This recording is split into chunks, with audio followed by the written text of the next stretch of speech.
Hello, my name is Faize. I am from EPFL Switzerland, and I would like to present our new work on a distributed source term estimation algorithm for multi-robot systems. The application of this work is on odor source localization.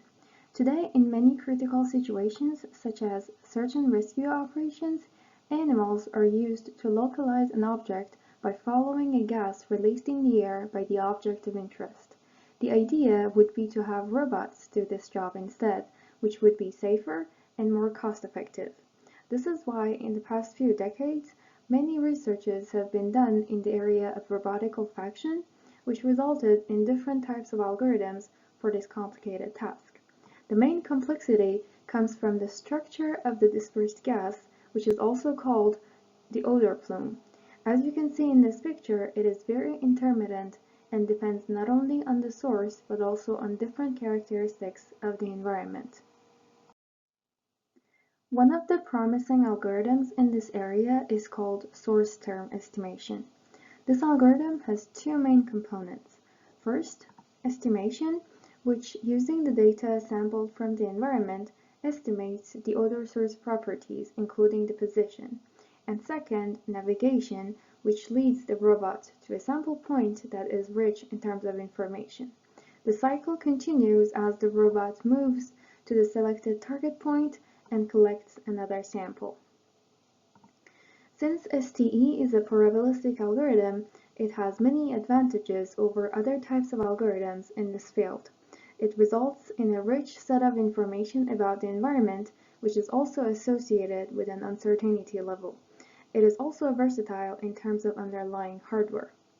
In this work, we use the STE algorithm presented in our previous work, but this time we use a homogeneous multi-robot system and we evaluate different coordination strategies between the robots. The estimation part relies on an analytical plume model, and its goal is to estimate all the parameters of this model based on the observed data in the environment. The plume model used in this work is the pseudo-Gaussian concentration plume model, which describes the time average concentration model in a laminar flow. The parameters of this equation are the source release rate, the average wind speed, the source position, and the standard deviation of odor dispersion in the crosswind direction, which is simplified to be a linear function of the upwind distance from the source. Apart from the wind speed that is measured in the environment, all the parameters are going to be estimated in this algorithm based on the observed data. This is done probabilistically using the Bayesian formulation. The main goal of the navigation method is to feed the estimation part with worthwhile information that makes the localization of the source quick and precise. In our previous work, we defined the movement vector as a weighted sum of two vectors. The vector leading towards the point that provides more information given by a Kullback-Leibler divergence calculation, and the one that leads to the maximum a posteriori value of the source position. The idea was to balance exploration and exploitation in navigation. In this work, however, with the intention of reducing the travel distance by the robot, we also take into account the distance of candidate points from the current robot's location. This method leads the robots to the points that have a high potential of containing the source that are also closer to the robot. This approach results in a smoother trajectory for the robots. We suggest 3 different strategies with different levels of collaboration to show the benefit of collaboration techniques. In the individualist strategy, every robot performs the algorithm independently, so they do not share any information with the other teammates. However, if one robot declares the source, it is enough for the entire team to end the search, because even though they work alone, they still form a team. In the cooperative strategy, on top of source declaration, the robots share their collected samples with the other robots. In the collaborative strategy, the robots also coordinate their movements together. The goal is to save time and resources by swapping target points if it allows for a shorter travel distance by the entire team. We evaluated the algorithm with the 3 coordination strategies, first in simulation, and then in physical reality. For simulations, we used Webots, which is an open-source robotic simulator software. Our simulation environment was also extended with an odor dispersion plugin. The real experiments were carried out in a wind tunnel using a team of ICRA 4 robots equipped with an olfaction sensor as well as a wind sensor board. Here we can see a sample trajectory for each strategy with 2 robots in the wind tunnel.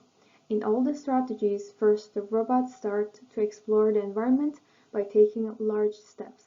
Once they find the plume and have less uncertainty about the source parameters, the steps become smaller and the overall movement is oriented towards the source. The final expected source position, which is marked by the red cross, is usually very close to the real one, shown in green.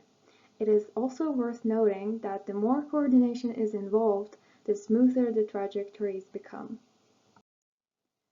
We used 3 different metrics to evaluate the performance of the algorithm with different number of robots and different strategies. First, number of iterations. It is the sum of the number of iterations for all the robots, which measures the total computational cost. Our experimental results show that the total number of iterations increases substantially in the individualist strategy, but by less in the cooperative strategy, and by very little in the collaborative strategy. The second metric is experiment duration. It is the time measured from the start of the experiment until the first robot declares success and ends the experiment. This metric measures the response time of the method, and it decreases with higher levels of coordination and higher number of robots. Finally, the travel distance. It is the sum of the travel distances by all the robots, which measures the total energy cost. Similarly to the number of iteration, it increases substantially in the individualist strategy, but by very little in the cooperative and collaborative strategies. Here we will see a video of one of the experiments in the wind tunnel with 2 robots and with cooperative strategy. On the bottom there is the odor source, and on the right-hand side we can see the posterior density function based on the collected data by the robots. The robots start by sampling random position in the environment and then continue the cycle of the algorithm. The posterior, as we can see on the right side, starts as a uniform distribution when no information is available, but as the robot moves in the arena and collects samples, it shows higher values for the zone around the source. This also leads the robot towards the source, which in turn helps with a quick and precise estimation. Eventually, the search ends close to the source with the maximum a posteriori value on the source position. For more information on our research, please check out our website, and if you have any questions, please send us an email.